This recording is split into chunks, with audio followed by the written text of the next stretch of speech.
Bing is the co-founder of MegaETH, who are building the first real-time blockchain on Ethereum, which seeks to achieve 100,000 transactions per second with less than 10 millisecond block times.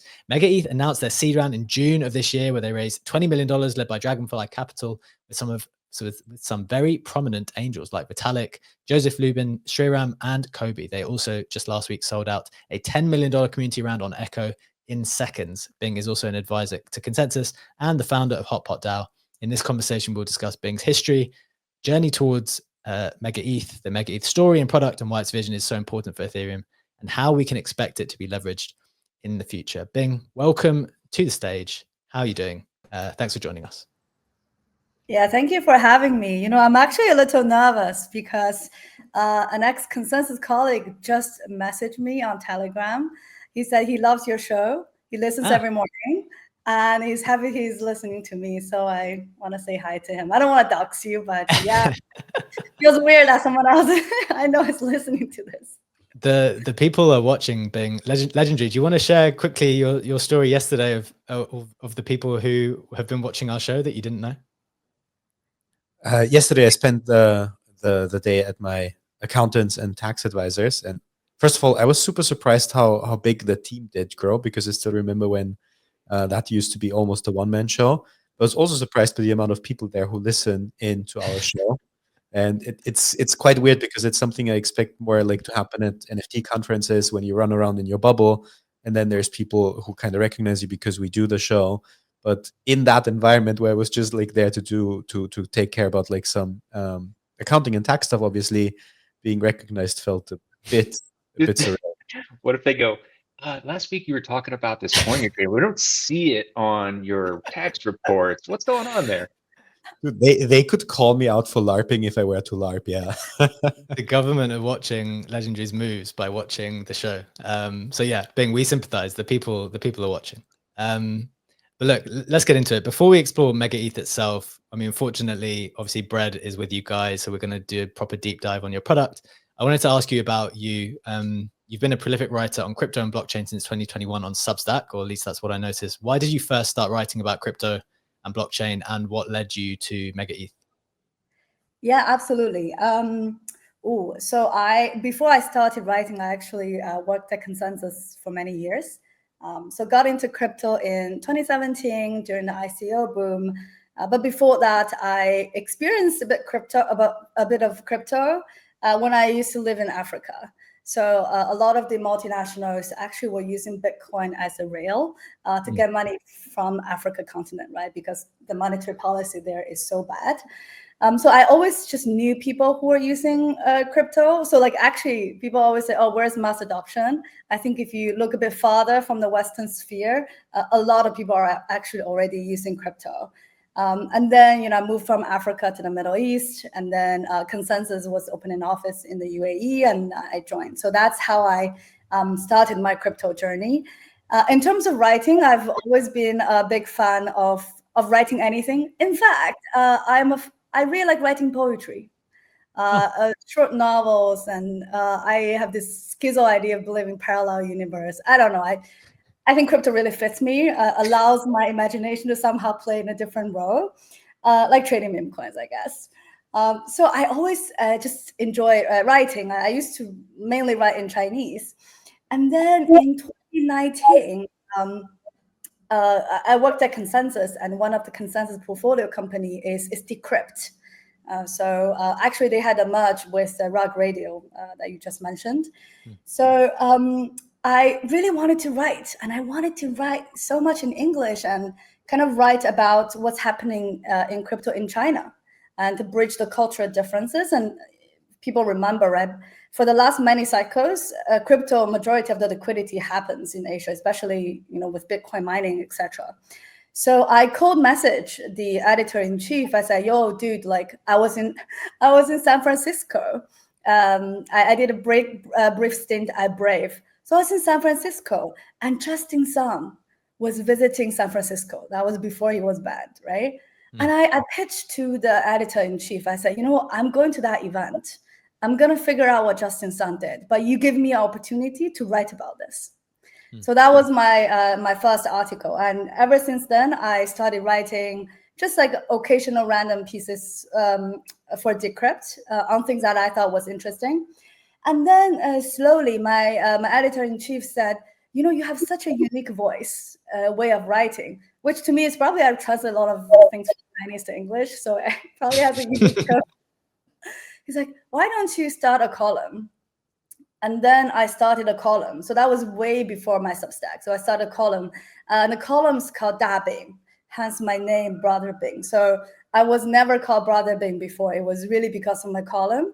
And people start knowing me as my column and start calling me Bing. And I was like, okay, I just want to troll the internet. Like, I'll pretend to be a dude. And then I started calling myself Brother Bing or Grandpa Bing. So, and then the rest was history. But the writing part is really a fantastic way for me to tell stories, a fantastic way for me to think as well. I wish I write more, but you know, I don't have time these days. Literally had to save her from that Brother Bing confusion stuff in a chat. Like, I introduced someone to her, and like, it was actually the OX5F, the guy from Ethos, and he's like, "Oh, love you, man! Like, thanks for all this stuff." I was like, "By the way, Bing's a girl."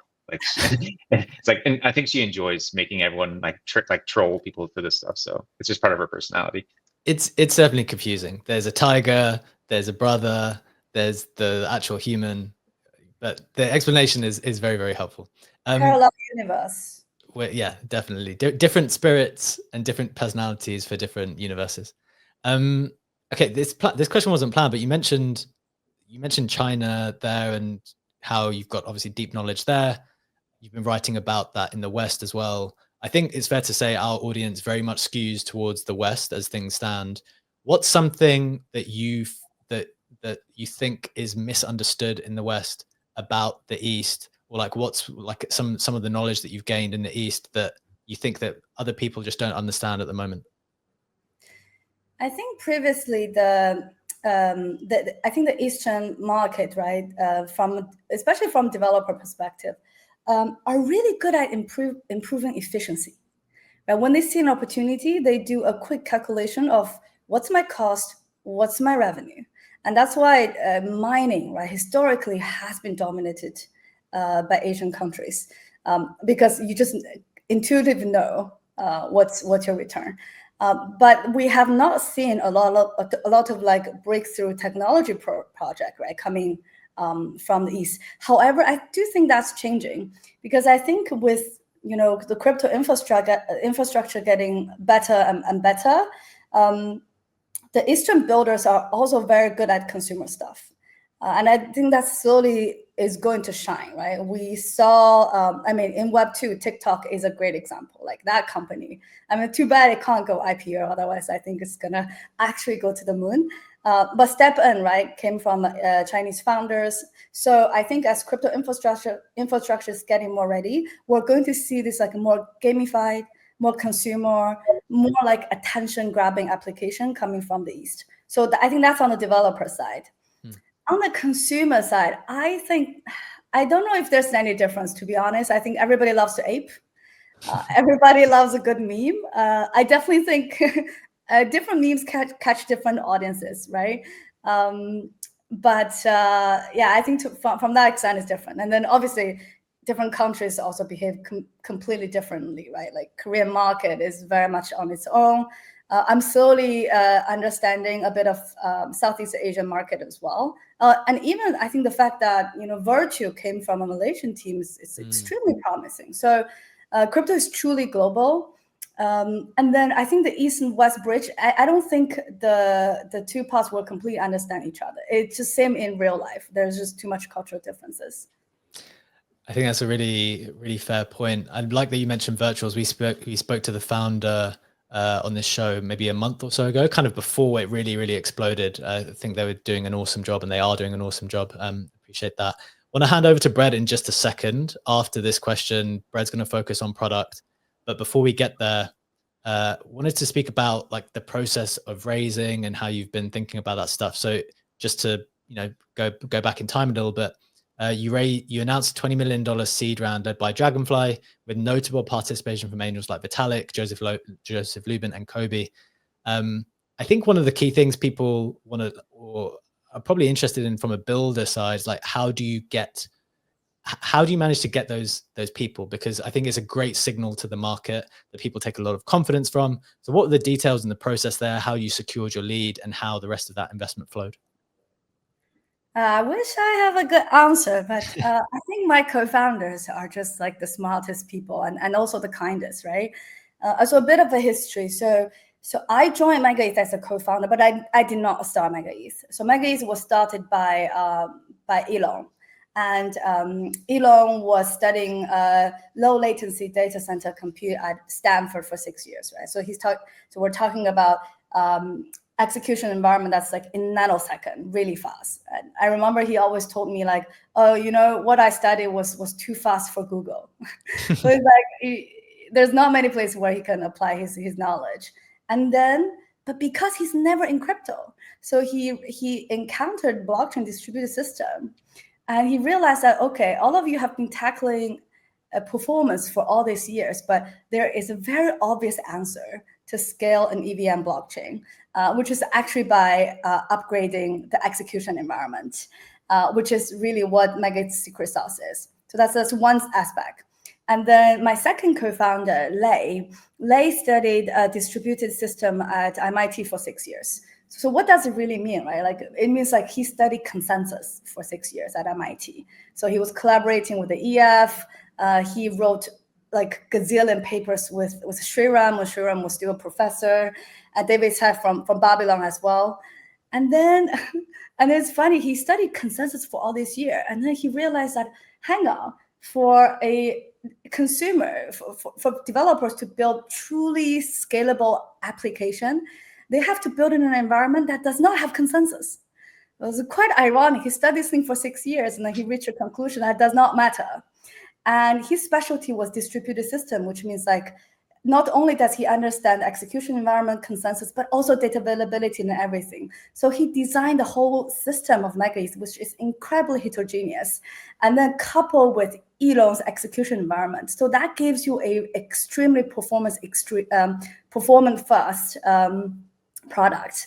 So and racing became relatively easy. So I tend to think I had an easier job because no one else could see what was the right way to scale, right? Everyone was thinking about, you know, I want to do really fancy zero knowledge proof, but you know, zero knowledge proof does not give you performance. Whereas to us, our North Star is be performance first. So and then so when I took the value proposition to VCs and became really clear that this thing is going to outperform the fastest chain ever, right? Like we're really talking about Solana, and we take a similar approach as Solana in terms of vertical scaling. So when I was racing, I think we were lucky enough, we got way more inbound than, you know, me having to go out and poach people. In fact, the deal was so hard, I had to reduce everyone's allocation to the minimum. So I think I had a good like easy task. But if I were to have, you know, advise anyone who's racing right now, I would think there are basically two things, right? Make sure your product is differentiated. And the second one is make sure that you're telling a differentiated story. So our product is extremely differentiated, right? Like we will always have a tech lead in the years to come because we already iterated on our chain, and we will continue to iterate. But we are also telling a very different story, right? Like we really do believe that we're the first real-time blockchain because our latency really differentiates us from any other EVM blockchain. And we build an ecosystem that's also extremely differentiated. So nowadays, when people think about MegaETH, they don't think about, oh, you know, MegaETH is another layer 2, right? Like we don't. The only reason we're so being a layer 2 is like the biggest feature ever. So I'll pause here. I love it. Okay, so I think that's really, really interesting. Thanks for sharing. The idea of being differentiated is super important. I think that's definitely played into your favor. I'm conscious of time. We've got 15 minutes left today, so I want to go straight to Brad to get into the product details with some deep questions. Brad. Yeah, it actually works out really well because she tackled like 20% of what I was actually going to lead into. So what I'm going to do is I am going to go a little away from the product and go more towards like ethos. Like you're already kind of talking about like why Mega is different, like the founders, why you're kind of betting on them, which again was one of my questions. So I want to talk about, you had mentioned enabling people, low latency systems, whatever. Megamafia is a term people may have seen. I know in the intro, Bishek, maybe you touched on it. So you as a ecosystem builder, right? You're building a chain. You're wanting to enable some founders with 0 to 1 apps, right? And you have labeled these people the megamafia, right? People you have reached out to directly to enable them to build on MegaETH because they're creatively inspired by what's possible now in your ecosystem. Why have you done that? And how do you think that bodes for the future? Yeah, so it's real. Can I use 4-letter word on this? Go for it. Do it. Oh, I just think building ecosystem is fucking hard. It's not that hard to like rip a coin, and we've seen projects, right, ripping coin by getting on centralized exchanges or like weird shit with market maker. That thing almost have a playbook, especially when the market is good. But building ecosystems is extremely difficult because no one is freaking loyal in our industry. And why is no one loyal? Because no one knows what they're trying to build, right? And so to me, the day one, the task was, I know I'm building this freaking good piece of technology, but for people who are building in our ecosystem, if they can't demonstrate how good they are, then I fail as a person. And more importantly, I'm not selling a chain to this ecosystem founder, right? Like I'm selling them a dream to be a founder. Like they are dedicating the next 5 years of their life to MegaETH. Like I fucking never disappoint, but also they need to have the dog in them that they dream about their product at night. They're 24/7 on like Twitter and yapping on Kaito. I don't know, whatever it takes. So the North Star since day one was like to have people who build with us and who build things that's only possible with us. And they're building it because they want to be successful, right? Not because they want to rip a coin. So that's the North Star. And then the way we're doing it, I think, is pretty different from other chains. So we don't give out grants. We're a very small team, limited resources. And I think the most important way to kind of tell someone's character is by living with them. So this year we did a 2 residence program. One is in Berlin. I rented a shitty hotel, and then we work, and I got a bunch of people who either I knew already or referred by other friends, right? So we were just in Berlin for a whole month cooking together. What are we cooking, right? Like really push the boundary of what 0 to 1 use cases are, because you can't do this just on a weekend hackathon. You have to do it, and you have to like chat with each other, brainstorm. You have to like criticize each other. Like one of our project, Tiago Valhalla, they just came out of stealth this week. And Tiago is the most ruthless criticizer ever. So whoever demonstrates some sort of idea, Tiago's like, oh, bro, this is not going to work. Bro, this is not going to work. But after a month of like, bro, this is not going to work, like something's going to work, right? So Berlin was pretty successful. It gave us an initial set of megamafia, our builders program. And then we did another one in Chiang Mai with a wider range of folks. And the goal with that was like, on the one hand, we want to get to welcome new folks, but on the other hand, deepen the camaraderie, the relationship between the existing mafia, because the synergy is very strong, right? So if you're building an autonomous world on MegaETH, you probably need a DEX. You probably need a landing protocol in your autonomous world, right?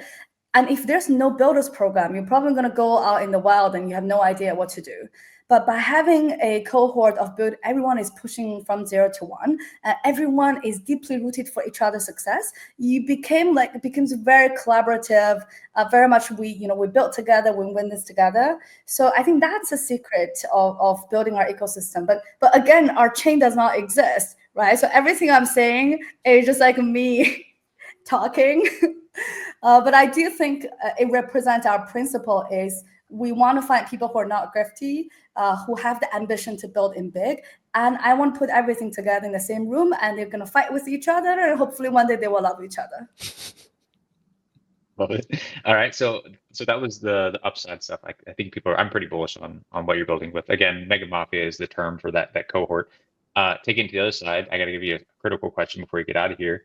like you talk about MegaETH and the capacity that it can handle, and then you talk about Solana, like you're trying to replace them. Solana even today doesn't meet the capacity that it can achieve, and we're aiming to be orders of magnitude larger than that. Where is that demand going to come from? The how are we going to demand. fill those blocks? Yeah. How are we gonna fill? Yeah, no, there's no block. I love you.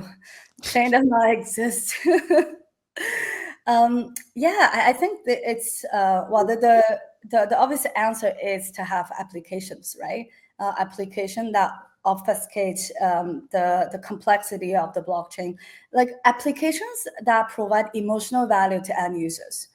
I do think that crypto is a lot about just trading coins, but imagine like gamify the entire trading experiences, right? Like onboarding, like you're not just buying coin on pop-down fun, but you're like one of our ecosystem project called AWE, and what they're doing is turning each shitcoin into a cube on the sky, and every time you're a little person in the virtual world, and every time you touch the cube, you're buying like $1 of that coin, right? Like this type of stuff is fun. It's schizo, and it goes viral. So I think the block demand coming from this like next generation consumer application that's also deeply having the crypto native primitive, which is like trading coins, right? Any ecosystem that doesn't worship trading coins, I don't think they're going to be successful. We love trading coins. Our entire team just like loves coins. You don't love coins, I don't think you should be in crypto. So yeah, I think apps are important. I think the second part that we are probably doing differently is a lot of our ecosystem actually don't target crypto natives. Again, you might consider this as like, oh, so many projects have tried that, good luck. But we have Web2 founders who are obsessed with TikTok, right? Their initial go-to-market is not Twitter, it's just TikTok. And they're going to grow TikTok into a few million followers. And that is where mass adoption happens. So I think in the next few years, we will actually see pop culture, like pop consumer stuff that's originated outside of crypto Twitter, and it's just going to bring more people. All right, I'm conscious of time here. I'm going to pass this on to Legendary so we can talk about some of those users and maybe how they get access to what MegaETH is. Yeah, absolutely. I very much like this concept of fairness, trust, how you mentioned it in different stages, the living together part and everything. And that seems to be something that's very important to you. It kind of also reflected, in my opinion, the community round that you did on Echo. Echo, for those who don't know, being that investment platform that gives basically private individuals as well as VCs, or gives private individuals access to invest to similar terms or the same terms as VCs in projects that they like. And you did this $10 million round in Echo, which sold out in seconds. And I kind of want to ask you on that, why is this community first, this community focused approach so important to you? Yeah, well, because I think that's how all of us made money in the first place. No one made money from being dumped on VC. Like honestly, I think every cycle you have people who are being dumped on and they leave, they like never come back, right? So again, gotta worship the coins, gotta worship where the market is going. I love modern markets, but more importantly, right? I wasn't sure how to convey this when. Even Bloomberg Crypto interviewed me yesterday to include this in their newsletter. I didn't know how to say it, but truth is, I got so much VC demand earlier this year. Like everyone was like wanted to give me a lot of money, and it was very tempting because we didn't raise a lot of money, and building a blockchain is fucking expensive. So I could have taken the money, and then there's going to be some big headline, like, raise that, 10-figure valuation, and I become a very important person, right? But I guess it's all ego. This does not matter. I think what really drove our team was people need early skin again. That's how everybody make money, and let's respect the market. But the second one is if you don't loop community early in, you're not actually building the product catering to community's needs. So to me, building a blockchain is also about product market fit. It's definitely not about ripping a coin or whatsoever. But now, for example, after the Echo sale, we have a 2,000 people Telegram group, and they're basically telling stuff, right? We had no information like that before. So this is almost like you're building a product and you're doing customer discovery, right? The customer will tell you like, oh, I want the button to be here. But now our community is telling us maybe like, oh, I want to see AI coins. Right? And that will inspire me to onboard builders who's building in this space. So to me, looping community in early on is to give everyone skin in the game, and it's helping us to build better products. Is also giving early community access to our megamafia ecosystem, right? Because these people will also be the first people who are going to use the apps. And I think lastly, when we discuss internally, someone mentioned like, this is how Ethereum started. Like, right? Like, I think somehow for the past 3-4 years, people got so used to having this VC coin. But back in 2017, when we started, it was the Ethereum way. So we decided to do the echo sale. Yeah, I think that makes a lot of sense, and it also like shapes a completely different kind of community. We've seen that very recently with Hype and the success that they have been having, not only as a platform but also specifically past the TG, and also specifically in this market conditions. We didn't talk about it today, but if you look at the Hype chart, that looks actually pretty good. But going back to the Echo sale, because it sold out in seconds, and I also have missed it, I have to ask this question. What is the next opportunity to get exposure to MegaETH? Will there be other opportunities to get exposure to MegaETH? Yeah, the most important thing I would say that you definitely don't need to grind in our Discord. So we're not that type of project. I think we are cooking some more crypto native way to invite more community to our ecosystem. And there are a few groups we're trying to target, right? Like people who've contributed significantly to our ecosystem, people who built stuff, and obviously our core community supporter as well. So like, don't just go G-Mega in our Discord, but if you have something active you want to contribute, please do. So yeah, we're going to have more easier way. I think Echo was already extremely egalitarian, because no matter if you're a whale or shrimp, you get the same allocation. We're going to continue with that ethos. Everyone gets the same. Like MegaETH is going to be the most egalitarian protocol. I love it. Just being conscious of time, because we only have like 2 to 3 minutes left in the show. One final question: is there anything else you'd like to share on MegaETH? Anything specific that the community can look forward to in 2025? I am so excited about the megamafia projects. Really think about next generation DeFi protocol, trading as smooth as centralized exchanges, thinking about consumer application that actually allow you to have fun while aping into the coins that you love. Think about decentralized VPN. It's going to protect your data when you surf the internet. Think about decentralized Luma, which is Lemonade, that really record your social graph, both off-chain and on-chain.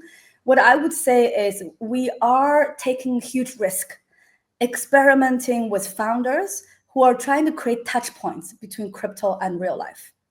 And I think a lot of us will fail. But I'd rather fail than never trying. And I would encourage everyone who's listening, right? Give crypto application a chance.